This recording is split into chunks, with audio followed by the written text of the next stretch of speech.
Olá, bem-vindos a mais um bloco de Geografia, 10º ano. Meu nome é Joana Coelho. Hoje vamos olhar para a água e o valor da água, portanto, toda a água que bebemos e o valor, no fundo, que ela tem, não só nos nossos dias, portanto, mas o valor mesmo na nossa economia. Quando pensamos na água que consumimos, e claro, todos consumimos água, qualquer que seja a sua proveniência. Claro que nunca pensamos muito de onde é que ela vem, porque ou abrimos a torneira ou abrimos a garrafa e utilizamos a água, mas será que as águas são todas iguais? Portanto, será que a água da torneira é igual à água engarrafada? Como é que é, no fundo, a água que nós consumimos diariamente e também que valor, no fundo, tem essa água, até em termos de valor na nossa economia. Vamos então dar aqui início ao nosso bloco. Trouxe-vos uma campanha, um pouco tola quase, mas que no fundo mostra um bocadinho a presença da água no nosso dia-a-dia, que se calhar nós nem olhamos para ela, no fundo, nem lhe ligamos muito, mas que é imprescindível. Os teus movimentos já não são o que eram? A tua performance no ginásio deixa a desejar? Chegou a mega bebida que vai manter o teu desempenho físico em alta. Água. Desde que comecei a beber água, sinto-me muito melhor.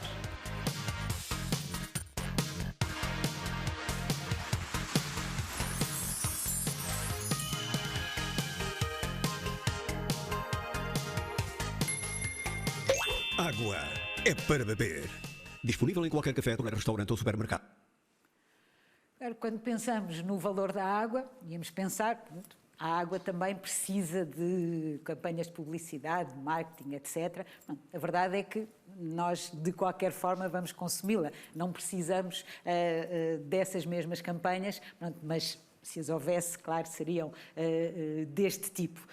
Quando pensamos então na água que consumimos, portanto a chamada água potável, temos que ter em conta que, do ponto de vista, portanto, no fundo, quase da produção daquela água, podemos considerar então 3 tipos de águas potáveis.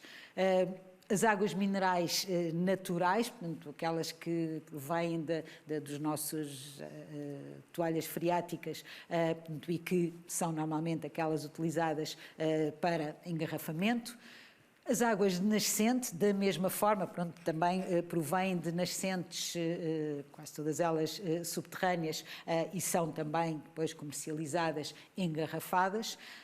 E temos o terceiro tipo, no fundo, que vai incluir então todas as águas da torneira, no fundo, o tal ciclo, sempre ciclo urbano da água, portanto, uma vez que depois cada região, cada município, no fundo, tem o seu serviço municipalizado de distribuição de água, portanto, e que, ao contrário das outras duas, portanto, vai ser distribuída em rede. Portanto, apenas as águas, então, minerais naturais e as águas de nascente são comercializadas e fazem parte da indústria da água, a indústria da água engarrafada, e já com, claro, o tal valor acrescentado. Os 3 tipos de água potável, estes 3 que vimos, são então captados e transformados também de maneira diferente. A mais comum, a tal água da torneira, que será também diferente consoante as regiões, e vocês se calhar também já experimentaram isso, se andaram, por exemplo, aqui em regiões de Portugal, norte, ou mais para sul, ou mais para o interior, mais para o litoral, a água tem um sabor diferente, quer dizer que vai ter características também diferentes. Esta água da torneira, como é transportada, no fundo, nas redes, ela precisa de ter um tratamento físico e químico, para que não perca, no fundo, a sua qualidade como água potável. Mas claro que mantém as suas características dependendo, como eu dizia há bocado, do local onde ela é captada. A maior parte da água da torneira é captada então nos rios e nas albufeiras, não quer dizer que também não haja captação subterrânea, mas a maior parte é então captada nos rios e nas albufeiras. Águas minerais naturais e águas de nascente são captadas então nos aquíferos, portanto os tais espaços subterrâneos onde vamos ter então a formação e em princípio a preservação dos chamados lençóis freáticos ou lençóis de água, lençóis ou toalhas de água subterrânea, que vão permitir então que estas águas tenham características muito próprias da rocha, no fundo, que cria esses aquíferos, portanto, que no fundo que está na envolvente desses espaços. Estas águas minerais naturais e águas de nascente são, então, como eu há bocado já disse, as que são engarrafadas, mas precisam, claro, de ter o engarrafamento ser no local, portanto, e por isso vão estar espalhadas um pouco por todo o país. Enquanto que as águas de torneira, portanto, têm tratamentos químicos, os outros tipos de água não podem ter qualquer tipo de tratamento químico, portanto, para manterem as suas características. Vamos aqui ver como é que é o abastecimento público de água, um bocadinho, portanto, das tais águas de Portugal, portanto, que vão juntar todas as águas municipalizadas.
Todo o abastecimento, então, público de água, portanto, é feito com tal água com tratamento químico e todos estes pontos, no fundo, fazem parte, então, da Companhia Águas de Portugal, mas aqui subdividida em diferentes quase subcompanhias, Águas do Val do Tejo, Águas Públicas do Alentejo, Águas do Algarve, Águas Tejo Atlântico, etc., e uma série delas, para permitirem, então, um tratamento mais local, portanto, no chamado ciclo urbano da água, portanto, a forma como a água, então, vai dos rios, das albufeiras, até às nossas torneiras. Vamos ver como é que isso funciona. Vamos saber mais sobre o ciclo urbano da água? Diariamente são muitas as pessoas que trabalham para que a água chegue às torneiras das nossas casas.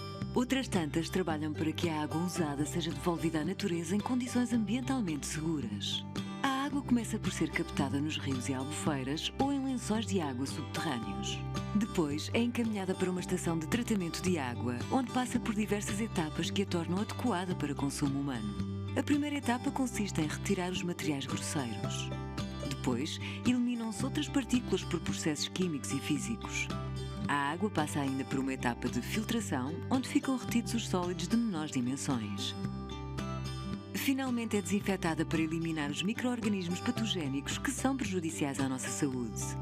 A qualidade da água para consumo humano é controlada ao longo de todo o processo através de milhares de análises laboratoriais. A água tratada é transportada para os reservatórios e a partir daí é distribuída através de condutas até aos locais de consumo. E é assim que a água chega às nossas torneiras. com qualidade e em quantidade à distância de um simples gesto. E também está sempre disponível para outros usos e atividades. Mas o trabalho não termina aqui.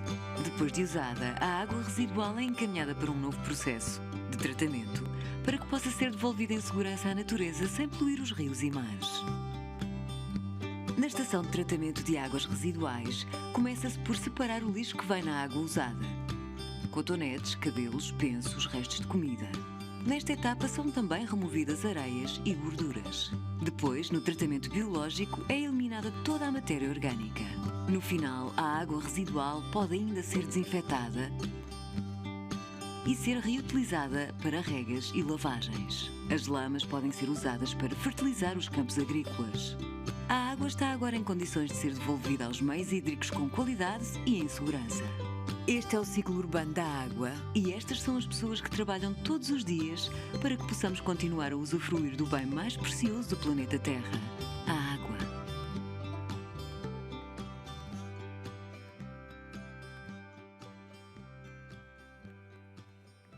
Águas de Portugal.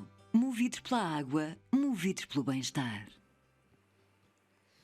Para lá deste ciclo urbano da água. Pronto, vamos ter então todo o outro ciclo, pronto, das tais outras duas águas, que há bocado já vimos que fazem parte então, dos tipos de água potável e que são também muito importantes, não só portanto, como recurso geológico, claro, portanto a água temos que pensar nela também como um recurso geológico, mas porque ligado a ela existe então toda uma economia, no fundo, uma indústria, uma série de pessoas, no fundo, que estão ligadas a todo esse outro ciclo de uso da água. Daí que as águas subterrâneas, portanto, tenham uma importância fundamental, no fundo, para todas as regiões, todos os países, mas no caso português, portanto, tenham uma importância, então, fundamental também para a nossa economia. Portanto, aliás, vimos há bocado no ciclo urbano da água, a água não fica só ali por abrirmos a torneira e bebermos um copo de água, portanto tem todo aquele ciclo de preparação, portanto, e todo esse processo são empregos, são diferentes profissões, são formas, no fundo, de gerir esse bem tão imprescindível, no fundo, à nossa vida. O uso, então, das águas subterrâneas, portanto, para além de serem componente fundamental, claro, do ciclo hidrológico, portanto, é toda a água, no fundo, que se infiltra pelas rochas, vai ser fundamental para criar, portanto, então, um setor das águas minerais naturais e das águas de nascente, também ligada, por exemplo, ao termalismo e ao hidrotermalismo, ou seja, a outros usos da água que não diretamente, tanto para ingerir, portanto, não como produto alimentar diretamente, mas sim para um uso, no fundo, ligado à saúde e ligado ao bem-estar. Quando tentamos perceber, no fundo, então, como é que nós podermos ir buscar este recurso tão importante para depois o comercializarmos, no fundo, vamos buscá-lo, então, aos tais lençóis freáticos, portanto, que vão em diferentes camadas do nosso subsolo, portanto, vão criando reservatórios, de onde então podemos tirar diferentes tipos de água, porque eles depois vão tomar as características químicas da rocha que está então ali no seu aquífero.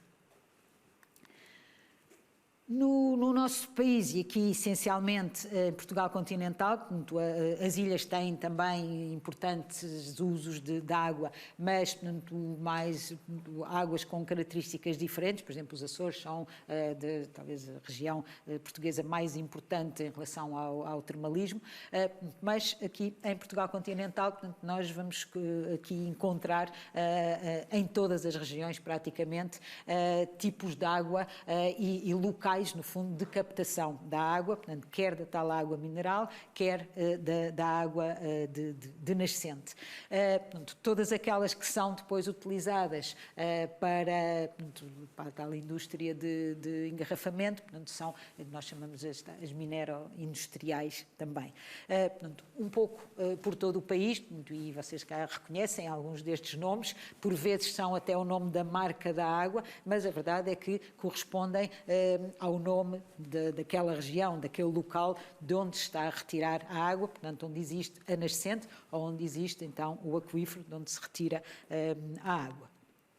Aqui um elemento importante é que, enquanto que as águas minerais naturais e as minerais ou minero-industriais são do domínio público do Estado, ou seja, são de todos nós, todos podemos utilizar, as águas nascentes são, então, propriedade privada e aí são, na maior parte, aliás, são essas que são comercializadas, que são utilizadas, portanto, não só para o engarrafamento, mas depois, por exemplo, até para zonas de termas e de spas, agora, portanto, numa acessão um bocadinho mais moderna do turismo termal, e essas são, sim, então, propriedade privada, portanto, e são, então, comercializadas como tal.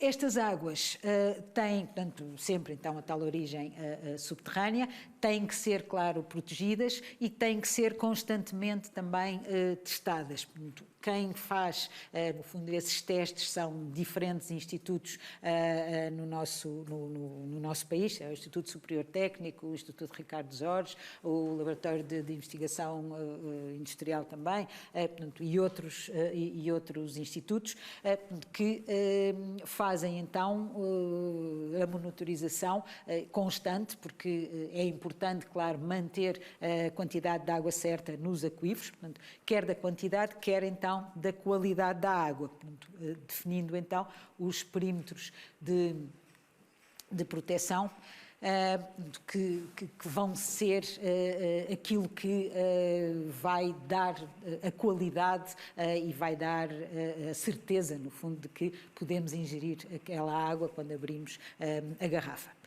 As águas diferenciam-se, então, por serem ricas em sais minerais, em oligoelementos, portanto, em uma série de elementos diferentes e, por isso, portanto, têm também que ser protegidos, daí que todos os aquíferos são áreas de proteção, são áreas protegidas, quer os do Estado, quer os privados, portanto, obrigatoriamente, portanto, têm que os proteger, portanto, e eles têm mesmo que ser protegidos para se manterem. E estou aqui com alguma dificuldade.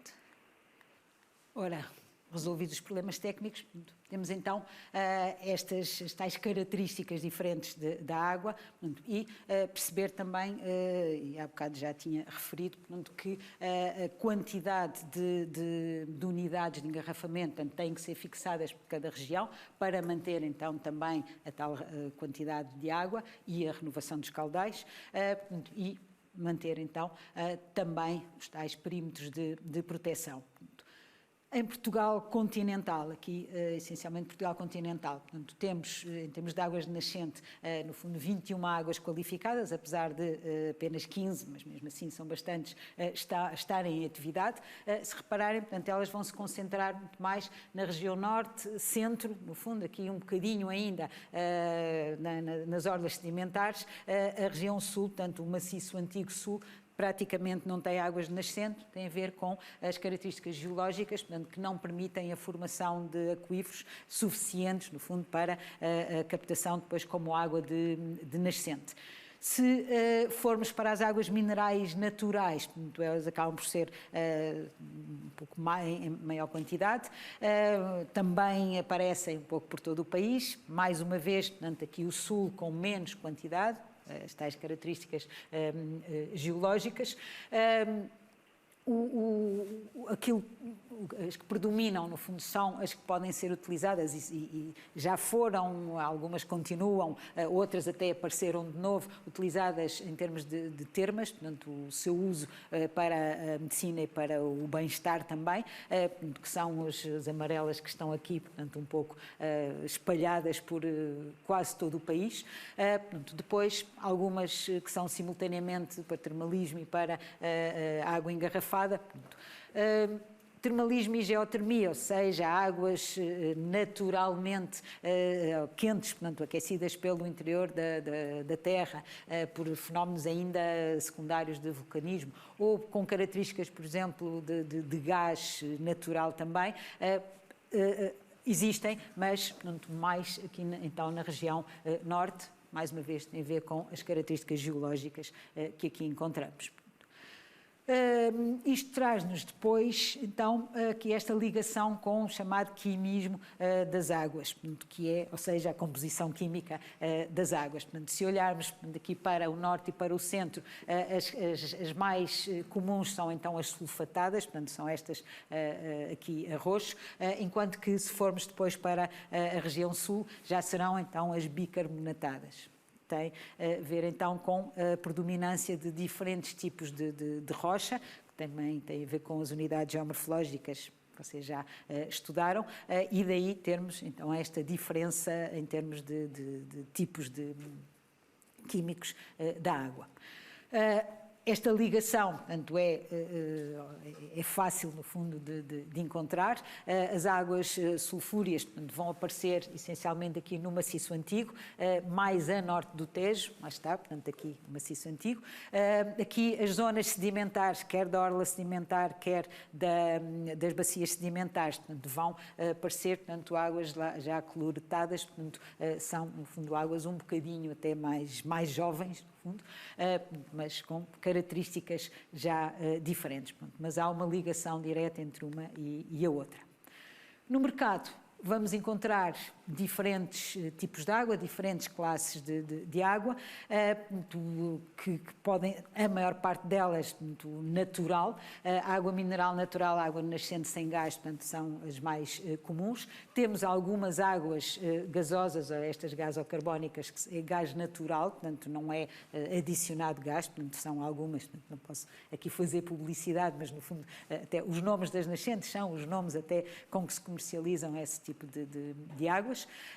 Algumas em que são águas minerais naturais, mas em que se reforça com algum gás extra, portanto, mas gás esse que é também natural, portanto, não é produto artificial, e depois ainda as gasificadas, portanto, essas com um gás que não tem origem ali no aquífero.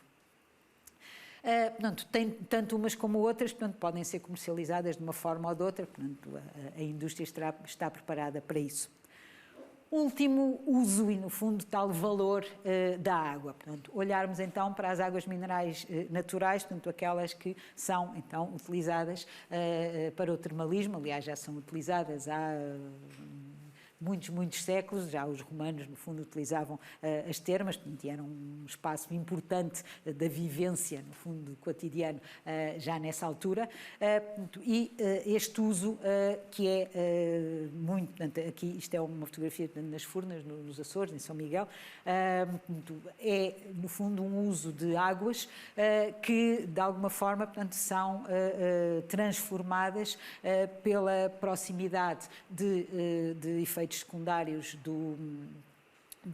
desculpem, não é efeitos, manifestações secundárias de vulcanismo, dando então, por exemplo, determinado tipo de sabor à água, determinada temperatura da água também, por exemplo, aqui percebemos que isto está a ferver e daí todo este vapor d'água, também um tal quimismo diferente à água.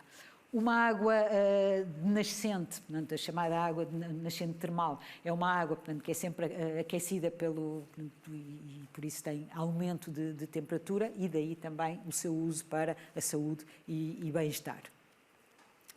Considera-se água termal, portanto, toda aquela que está acima dos 20 graus, portanto, quando são águas nascentes ou águas minerais naturais, portanto, quando vêm então do aquífero, chegam à superfície, portanto, elas vêm já a esta temperatura, excede normalmente os 20 graus.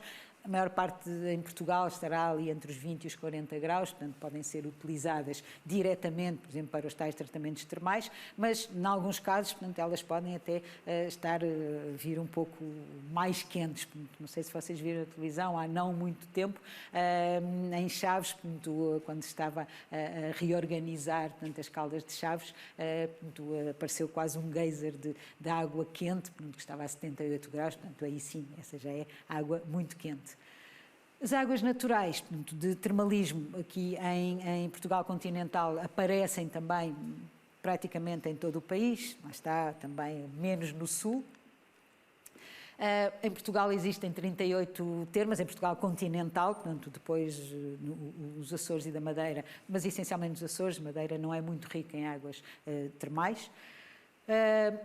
Devido depois a estas temperaturas, portanto, elas vão ter um poder importante, tal poder na saúde, porque têm um poder, no fundo, elevado dissolvente da rocha por onde passam, e por isso são normalmente muito, muito mineralizadas, portanto, a presença dos minerais é muito notada.